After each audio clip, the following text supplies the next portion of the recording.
एका पेशंटच्या सांगण्यावरून मला समजलं की गेली 5 वर्ष या रेल्वेने ते प्रवास करतात आणि 5 वर्षात बरोबर एक साधारणतः 7 ते 8 इंचाचं अंतरच ह्या दोन्ही रेल्वेमध्ये असतं आणि अनेक वेळा याच्या तक्रारी देखील झाल्या होत्या, परंतु रेल्वे प्रशासनाने त्याची काही दखल घेतली नाही आणि आज दखल नाही घेतल्यामुळे आपण पाहिलं असेल या अगोदर देखील अनेक वेळा, कारण हा विषय 2-5 दिवसाचा, महिना 2 महिन्याचा नाही तर 5 वर्ष सतत हे अशा प्रकारचं चालू आहे, परंतु यावेळेस ते डायरेक्ट दोन्ही एकमेकाला टच झाले आणि एक दुर्दैवी घटना घडली.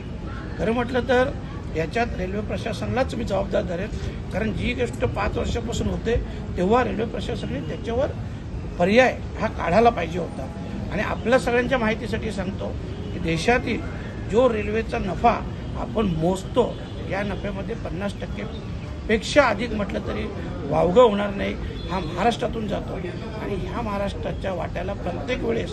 अशा दुर्दैवी घटना येतात आणि म्हणूनच रेल्वे प्रशासनाचा निषेध करतोच. आणि त्यासोबतच मी येण्या अगोदर जे आपले GM असतील मीना साहेब आणि आदरणीय रेल्वे मंत्री साहेब असतील यांना देखील मी मेल केलेला आहे. देश दुनिया की खबरों से जुड़े रहने के लिए ऑन टीवी न्यूज़ को फॉलो करें।